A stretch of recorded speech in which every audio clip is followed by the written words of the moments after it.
ডানকুনিতে বিবেক উৎসবে গড়হাজির ওই ওয়ার্ডেরই কাউন্সিলর তৃণমূলের বিবেক নিয়ে প্রশ্ন বিজেপির।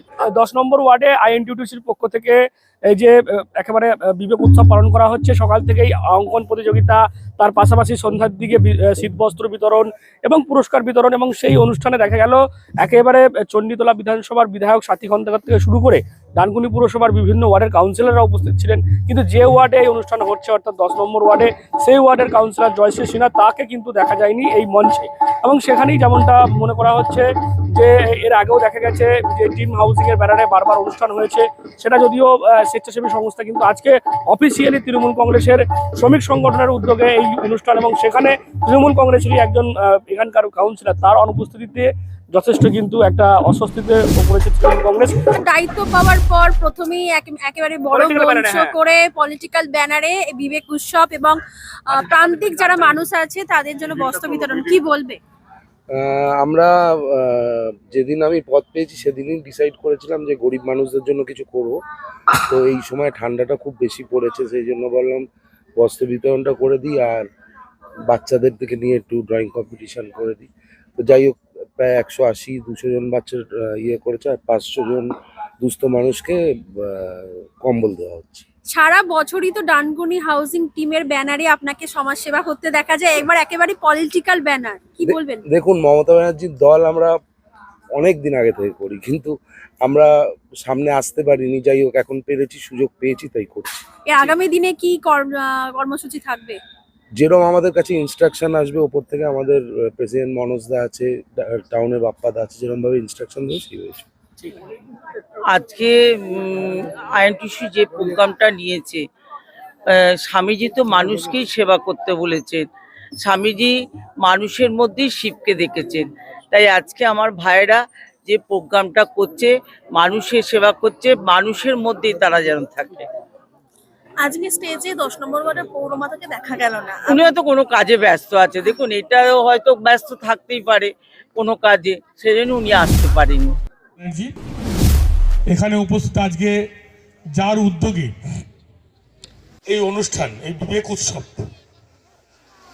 আজকের পূর্ণ দিনটাকে বেছে নিয়েছে এবং অতি সুন্দরভাবে সকাল থেকে এই অনুষ্ঠানটা করছে। দুপুর থেকে আমি সকালে একবার ঘুরে গেছি এখানে, আর যারা আছে প্রিয়াঙ্কা থেকে আরম্ভ করে, পরমিতা থেকে আরম্ভ করে আরও যারা এখানে আছে, আমি সকলের নাম বলছি না। রাজনৈতিক ব্যানার যখন ছিল না, সে তাদের টিম হাউসিং এর যে ব্যানার, সেই ব্যানারকে পাথেয় করে পিছনে রেখে বিভিন্ন সমাজ সেবামূলক কাজ, গৌতম দা, সুভাষিস দা, তন্ময়, সবাই মিলে টিম হাউসিং এর পক্ষ থেকে বিভিন্ন, আপনারা দেখতেন যে বিভিন্ন সমাজ সচেতনমূলক কাজ, সমাজের কাজ করতেন তারা।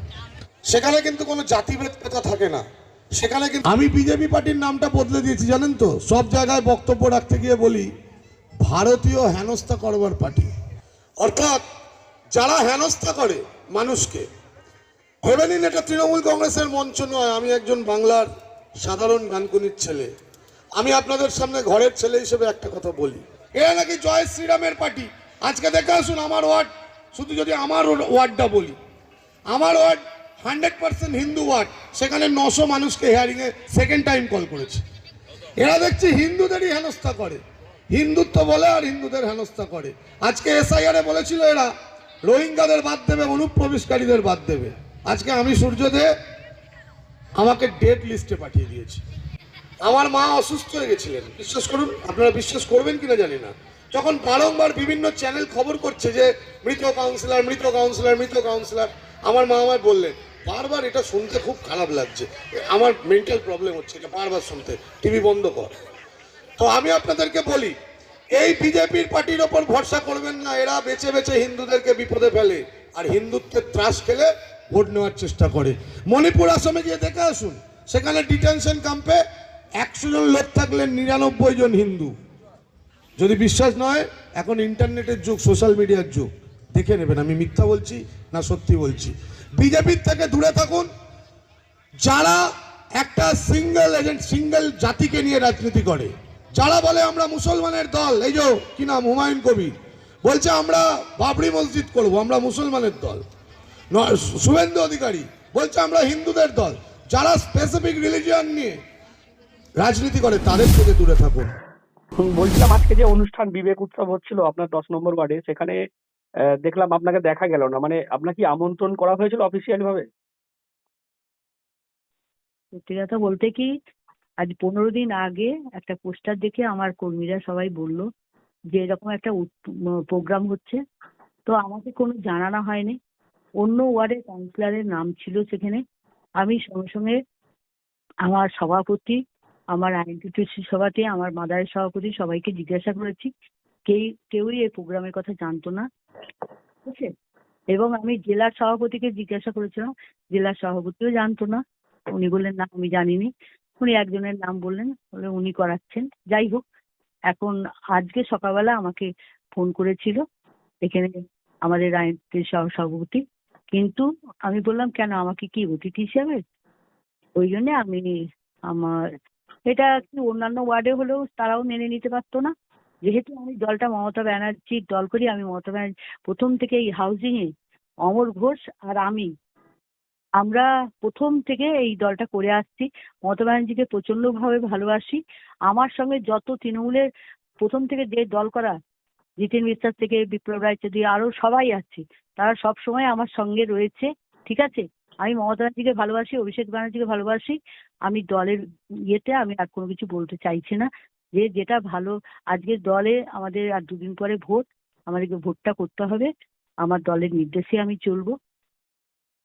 না মানে অফিসিয়ালি আপনাকে কোনো আমন্ত্রণ কার্ড দেওয়া হয়নি? না না না, কোনো কার্ড দেওয়া হয়নি আমাকে। আর একটা বিষয় একটু বলুন, মানে আপনি এলাকাতেই ছিলেন না কোথাও, আজকে কোথাও অন্য কোনো কাজে ব্যস্ত ছিলেন? না, আমি বাড়িতেই ছিলাম। আচ্ছা ম্যাডাম, মানে এর ফলে তো যেহেতু আপনি ওয়ার্ডের কাউন্সিলর, যদি এইভাবে আপনাকে ইগনোর করা হয় বা না জানিয়ে প্রোগ্রাম করা হয়, তাহলে আগামী দিনে তো নির্বাচনেও একটা অস্বস্তিতে পড়তে পারেন আপনারা। হ্যাঁ, এখানে দলের নেতৃত্বরা আছেন, ওনারা দেখবেন। হ্যাঁ, আমার যারা নেতৃত্ব আছে তারা এইটা দেখবেন। আমি এই ব্যাপারে কি বলবো। মানে আমি চাই যে সবাই মিলে আমরা দলটা করতে, এবং আমরা মমতা ব্যানার্জিকে যাতে আবার 2026-এ আমরা মুখ্যমন্ত্রী রূপে দেখতে পাই, সেই জন্য আমরা জান প্রাণ লড়িয়ে লড়বো। ওকে ম্যাম, থ্যাংক ইউ, ঠিক আছে। এটা মানে আইডেন্টিটি হচ্ছে তো? হ্যাঁ, এটা আইএনটিটিউসির উদ্যোগেই হচ্ছে তো। এবং আমার যে ভাইস প্রেসিডেন্ট আছে, মূলত গৌতমের উদ্যোগ, গৌতম সেটা করছে। এবং আমি সাধুবাদ জানাই যে গৌতম সুন্দর একটা পরিকল্পনা নিয়ে করছে। আমি সকালবেলাও এসেছিলাম এবং উত্তরোত্তর ওরা তো কাজ করে, গৌতম সুভাষিস ওরা কাজ করে, উত্তরোত্তর আরও কাজ করবে, আরও ভালোভাবে মানুষের কাছে আমরা পৌঁছবো। আমরা আমাদের যা অভিজ্ঞতা, আমাদের যা জীবনের উপলব্ধি, আমরা আমাদের পরের প্রজন্মকে জানিয়ে যাব। আরও পরের প্রজন্মকে আমরা আমাদের কাজগুলো তাদের হাতে ব্যাটন তুলে দেবো, তারা করবে, এটাই আমার মানে ইচ্ছে। এই ওয়ার্ডের কাউন্সিলর বলে তাকে আমন্ত্রণ জানানো হয়নি বা বলা বা দেখতে পাওয়া যাচ্ছে না তাকে, এইটা তো 10 নম্বরই ওয়ার্ড। দেখতে পাওয়া যাচ্ছে না, মানে আমরা একটা কথা বলি, আমাদের 1 থেকে 21 তার মধ্যে একটা ওয়ার্ডে অচিন্ত কর্মকার চলে গেছেন। বাকি আমরা যারা আছি আমরা ঐক্যবদ্ধ, এবং দলের জায়গায় দলের যা প্রোগ্রাম, দলের যা নীতি থাকবে, সেই দলের নির্দেশে আমরা প্রত্যেকে ঐকান্তিকভাবে সেখানে থাকবো, এইটা আশা করি। এখন কেউ কখনো আসতে পারেননি বা এরম আমি জানি না, কারণ গৌতমের সঙ্গে আমার কথা হয়েছে। গৌতম বললো আমি সবাইকে, আমি ওকেও বলেছিলাম যে তুমি সবাইকে বলবে, সব কাউন্সিলরকে ব্যক্তিগতভাবে তুমি বলবে। তা ও আমাকে বলেছে, সকালবেলাও বলেছে যে কথা হয়েছে, নিশ্চিতভাবে দিদি আসবেন। এই 10 নম্বর ওয়ার্ডে বিবেক উৎসব উদযাপন হলো, দেখা গেল এই ওয়ার্ডের কাউন্সিলর তাকে দেখা যায়নি, কি বলবেন, মানে কিভাবে দেখছেন বিষয়টা? এটা হচ্ছে তৃণমূল কংগ্রেসের শেষের শুরু। আমরা একটা সময় দলটা করতাম, আমাদের নীতি আদর্শ পছন্দ হয়নি, আমরা রিজাইন দিয়ে চলে এসেছি অন্য দলে। কিন্তু দলে থেকে যারা এই ধরনের বিভীষণের মতো কার্যকলাপ করছে, এই বিভীষণের কার্যকলাপেই দল শেষ হবে। বিভীষণ না থাকলে রাবণ ধ্বংস হতো না, আর তৃণমূলের বিভীষণরাই তৃণমূলকে ধ্বংস করবে, তার সময় ঘনিয়ে এসছে। আজকে তো বিবেক উৎসব, বিবেকানন্দের জন্মদিন, কিন্তু মাইকে নেতাদের বক্তব্যে মনে হলো যেন মমতা ব্যানার্জি আর অভিষেক ব্যানার্জির জন্মদিন পালন হচ্ছে। যারা বিবেকানন্দের জন্মদিনে বিবেকানন্দকে সম্মান দিতে পারে না আর নিজেদের মধ্যে লড়াই করে, আগামী দিন বাংলার মানুষ তাদের প্রত্যাখ্যান করবে। কোথাও গেলে বিবেকের অভাব, মানে নিজের কাউন্সিলর কি বলছেন না? বিবেকের অভাব তো, বললাম তো আজকে জন্মদিন পালন হচ্ছে, সেখানে নামেই বিবেকানন্দ, কিন্তু খালি মমতা ব্যানার্জি আর অভিষেক ব্যানার্জির স্তুতি হচ্ছে, বিবেকানন্দকে ভুলে গেছে। এদের মধ্যে বিবেক নেই, আর বিবেক নেই বলেই আজকের এই প্রমাণ। নিজেদের মধ্যে একে অপরকে ডাকছে না, একে অপরের সঙ্গে লড়াই করছে। এই লড়াই আর তৃণমূলের মধ্যে হাজার হাজার বিভীষণ ঢুকে আছে, এই বিভীষণটাই তৃণমূলকে শেষ করে। যদিও বিধায়ক সাদী খন্দকারের বক্তব্য যে তাকে আমন্ত্রণ করা হয়েছিল, হয়তো কোনো কারণে তিনি ব্যক্তিগত কারণে তিনি আসতে পারেননি, তবে যেমনটা আমরা জানতে পারছি তৃণমূল সূত্রে তাকে আমন্ত্রণ সেইভাবে করা হয়নি, এর আগে তাকে আলোচনাও করা হয়নি এই অনুষ্ঠান নিয়ে, সেই কারণেই তিনি আসেননি এই মঞ্চে। এবং কার্যত দেখা গেল অন্যান্য কাউন্সিলর যারা তারা আসলেও এই যে অনুষ্ঠান, সেই অনুষ্ঠান নিয়ে সাধারণভাবেই কিন্তু ক্ষোভ উগড়ে দিয়েছেন তৃণমূল কাউন্সিলর জয়শ্রী সিনহা। তিনি বলছেন যে যদি এভাবে চলতে থাকে তাহলে আগামীতে কিন্তু যে নির্বাচন রয়েছে সেখানে কিন্তু একটা দলেরই একটা অন্দরমহলে একটা কিন্তু অস্বস্তি বাড়তে পারে, এবং সেই কারণে তিনি উপর নেতৃত্বকে আহ্বান করছেন যাতে বিষয়গুলো দেখা হয়, নাহলে আগামীতে কিন্তু বিরোধীরা এর ফলে সুযোগ পাবে। এবং এই যে বিবেক উৎসব কার্যত আজকে অনুষ্ঠিত হলো, সেই বিবেক উৎসবের বিবেক নিয়ে কিন্তু প্রশ্ন উঠে গেল ডানকুনিতে। আপনারা কি বলবেন এই বিষয় নিয়ে? অবশ্যই কমেন্ট করুন কমেন্ট বক্সে।